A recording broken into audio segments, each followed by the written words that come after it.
Hello दोस्तों, मैं लौट के आ चुका हूँ मार्शियल गॉड के न्यू एपिसोड के साथ। हमने मार्शियल गॉड में अब तक देखा कि शूफेंग के बातों से ब्रदर गॉन बहुत ही गुस्से में आ जाते हैं और शूफेंग को अटैक कर देते हैं। तभी शूफेंग ब्रदर गॉन के स्पीड को देख के बहुत ही हैरान हो जाता है और कहने लगता है ये तो ऑलरेडी जुआंग ऊ स्टेज में है, और कहता है कि मैं इससे डायरेक्टली फाइट नहीं कर सकता। तभी ब्रदर गॉन शूफेंग को कहता है तुम भी बहुत फास्ट हो, मगर मुझको रोकने के लिए तुम्हारा स्पीड इनफ नहीं है। और अचानक शूफेंग का गला पकड़ लेता है और शूफेंग को ज़मीन में पटक देता है और कहने लगता है कि तुम इस बात को याद रखना, कोर शेक में मेरे सामने कोई खड़ा नहीं हो सकता है। तभी शूफेंग अपने मन में सोचने लगता है कि मैं क्यों मूव नहीं कर पा रहा हूँ। तभी ब्रदर गॉन फिर से कहने लगते हैं जिन लोगों ने मेरे साथ खड़ा होने की हिम्मत की उन लोगों का ऐसा ही हालत हुआ है। तभी हमें दिखाया जाता है शू में ब्रदर गॉन को कह रही थी हम इधर अलायंस नहीं चलाएंगे, आप शूफेंग को जाने दो। तभी ब्रदर गॉन शूमे को कहता है तुम्हारे कहने से क्या होगा, शूफेंग को ऐसा कहना होगा। तभी हमें शूफेंग को दिखाया जाता है जिसके मुंह से बहुत ही खून निकल रहा होता है। तब भी शूफेंग उससे कहने लगता है तुम क्या मुझसे सबमिशन चाहते हो, और अपने मुंह से खून ब्रदर गॉन के मुंह में मार देता है और कहता है मैं ऐसा कभी नहीं करूँगा। तभी ब्रदर गॉन शूफेंग की हरकतों से गुस्से में आ जाता है और शूफेंग को पंच मारने के लिए आगे बढ़ता है, मगर कोई उसका पंच रोक लेता है। तभी ब्रदर गॉन कहने लगते हैं किसकी हिम्मत हुई मेरे पंच को पकड़ने की। तभी हमें दिखाया जाता है ब्रदर गॉन का पंच और किसी ने नहीं, उस बुढ़े एल्डर ने रोका था जिसने शूफेंग को गार्डन में फाइट करता हुआ देख लिया था। तभी वो एल्डर ब्रदर गॉन से कहने लगता है तुम कैसे खुद के शेख के डिसिपल को इधर मार सकते हो, और उसको वहाँ से जाने को कहता है। तभी वो एल्डर ब्रदर गॉन से फिर से कहने लगता है कि तुम कोर शेख में बहुत समय से हो, इसलिए क्या तुम इस बच्चे को बुली कर रहे हो। तभी ब्रदर गॉन उस एल्डर से कहने लगते हैं कि मैं यहाँ का टॉप स्टूडेंट हूँ और मेरे पास राइट है इधर डिसिप्लिन लाने का। तभी ब्रदर गॉन फिर से कहते हैं कि ये बच्चा मेरे से बुरा बिहेव कर रहा था तो इसमें क्या गलत है, मैं इसको पनिश कर रहा हूँ। तभी हमें उस एल्डर को दिखाया जाता है जो गुस्से में ब्रदर गॉन को दूर फेंक देते हैं और कहने लगते हैं ऐसा बिहेवियर क्या टॉप स्टूडेंट का होता है। तभी एल्डर सोचने लगते हैं ये बच्चा तो बहुत ही बेकार है, मेरे एक हमले से ही बहुत दूर चला गया। तभी ब्रदर गॉन उस एल्डर से कहने लगते हैं कि आप इस बच्चे को क्यों प्रोटेक्ट कर रहे हैं। तभी वो एल्डर कहने लगते हैं इतना टैलेंटेड बच्चे को मैं मरने नहीं दे सकता हूँ। तभी ब्रदर गॉन कहता है ये तो एकदम बेकार है।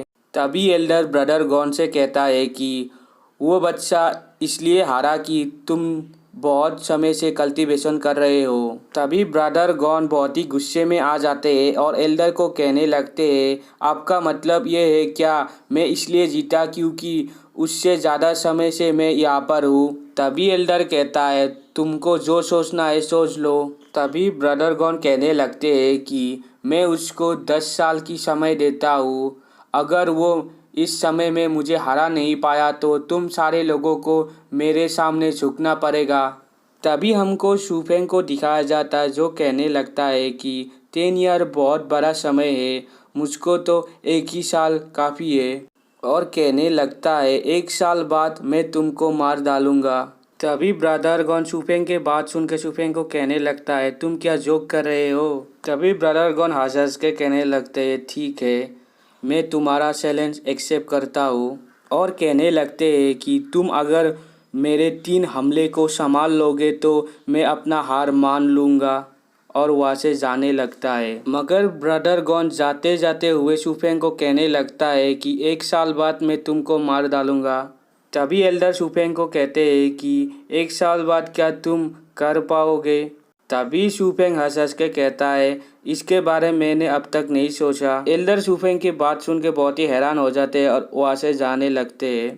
तभी हमें दिखाया जाता है एक बोर्ड के सामने बहुत सारे कोर डिसिपल नए कोर डिसिप्लिन का टैलेंट का लेवल देख रहे हैं। तभी वो ओल्ड मास्टर उसको सारे कोर डिसिप्लिन से पूछता है तुम्हारा क्या कुछ क्वेश्चन है।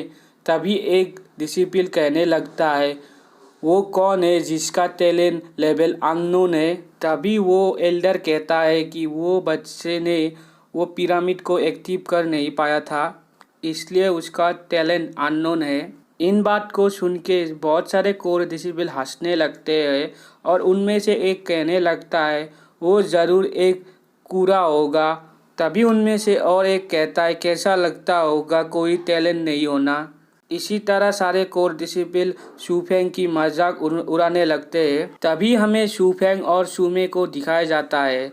शूमे शूफेंग को कहने लगती है आज जो तुम्हारे साथ हुआ इसमें सारी गलती मेरी थी। तभी शूफेंग शूमे को कहता है इससे तुम्हारा मतलब क्या है। और शूफेंग कहता है कि ब्रदर गोंग जैसे लोग एक बार हमें बुली कर देते हैं तो हमेशा करते ही रहेंगे। मगर शूमे कहती है एक साल बाद का मैच का क्या। तभी शूफेंग शूमे को कहने लगता है तुम चिंता मत करो इसमें तुम्हारा कोई दोष नहीं है।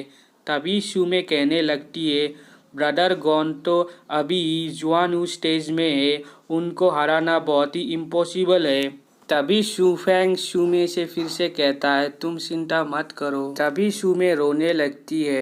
तभी शूफेंग शूमे को कहता है कि मैं तुम्हारी फीलिंग को समझ रहा हूँ मगर मैं इस से पीछे नहीं हट सकता हूँ। तभी शूमे फिर से कहने लगती है तुम ऐसा मत करो, तुम अगर उसको मार भी दोगे तो उसके फैमिली तुमको नहीं छोड़ेंगे।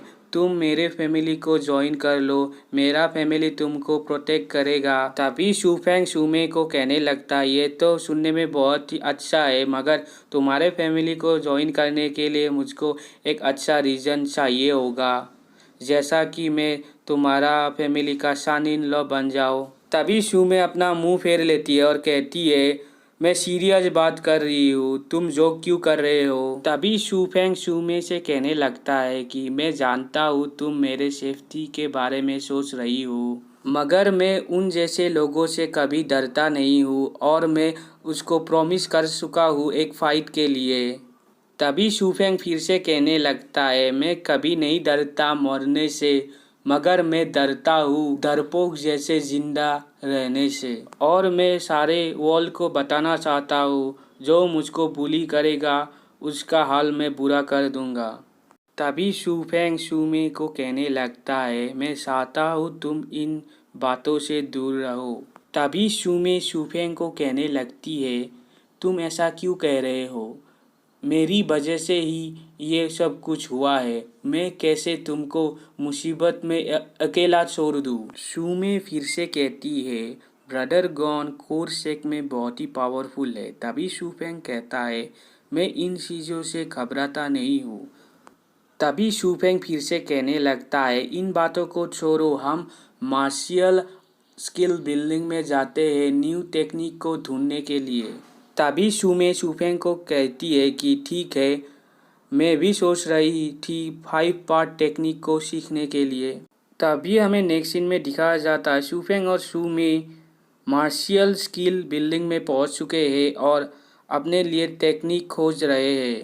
तभी शूफेंग कहने लगता है इधर तो बहुत टेक्निक है, मैं किससे शुरुआत करूं। तभी शूफेंग को एक टेक्निक मिलता है जिसका नाम बाई व्यंग बो होता है। तभी शूमे इस टेक्निक का नाम सुन के कहती है कितना अजीब नाम है इस टेक्निक का। तभी शूफेंग उस टेक्निक को पढ़ने लगता है और कहने लगता है ये टेक्निक हमारे एनर्जी में फोकस करता है और वेपन मैनिफेस्ट में फोकस करता है। तभी शूफेंग कहने लगता है अगर मैं ये टेक्निक को मास्टर कर लूँ तो मैं एक वो को मैनिफेस्ट कर पाऊँगा और 10 माइल के अंदर सारे चीज़ को डिस्ट्रॉय कर पाऊँगा। तभी शूफेंग और शूमे उस टेक्निक को लेके जाकर वहाँ पर रजिस्टर करते हैं। तभी शूफेंग शूमे को कहने लगता है हम लोग साथ साथ जाते हैं। तभी शूमे कहती है ठीक है। तभी अचानक पीछे से कोई कहने लगता है शूफेंग मैंने फाइनली तुमको ढूंढ लिया। तभी वो पलट के देखते हैं। तभी शूमे कहती है तुम लोग कौन हो। तभी उनमें से एक और स्टूडेंट कहने लगता है इधर तो सिस्टर शूमे भी है, तभी सुमे कहती है तुम इधर क्या लेने के लिए आए हो। तभी उनमें से एक और स्टूडेंट कहता है कुछ भी नहीं, हम सिर्फ हमारे जूनियर को देखने के लिए आए हैं। तभी वो बंदा फिर से कहता है सुमे तुम्हारा तो टैलेंट मिडिल क्लास है, तुम बहुत ही स्ट्रांग हो, तुम इस जैसे कूड़े के साथ रहना अच्छी बात नहीं है। तभी सुमे उसको कहती है इसमें तुम्हारा कोई मतलब नहीं है, मैं किसके साथ रहूं और ना रहूं। तभी वो बंदा कहने लगता है ओ मैं डर गया, मगर इस शूफेंग ने गॉन ब्रदर को ऑफेंड किया है, हमको इसको सबक सिखाना पड़ेगा। तभी शूफेंग उनसे कहने लगता है तुम लोग उसको खुश करने के लिए मुझे मारना चाहते हो, तुम कितना लॉयल कुत्ते हो। तभी वो सारे कोर डिसिपल बहुत ही गुस्सा होने लगते हैं और शूफेंग को कहने लगते हैं जिसके पास कोई टैलेंट ही नहीं है उसका कैसे हिम्मत हुई हमसे ऐसी बात करने की। तभी शूफेंग उनको फिर से कहता है तुम लोग कुत्ते की तरह मुझ पर क्यों भौंक रहे हो। तभी उनमें से एक बंदा बहुत ही गुस्से में आ जाता है, शूफेंग को एक पंच मारने के लिए आगे बढ़ता है। तभी शूफेंग कहने लगता है तुम लोगों को मैं एक सबक सिखाना पड़ेगा। तभी वो शूफेंग उस बंदे को अपना किक मार के उसके मुंह से खून निकाल देता है। ऐसे ही आज का पार्ट एंड होता है। वीडियो अच्छा लगा तो लाइक शेयर और कमेंट कीजिए और हमारे चैनल को सब्सक्राइब कीजिए। पहले वाला वीडियो नहीं देखा तो लेफ्ट साइड वाला वीडियो को क्लिक कीजिए।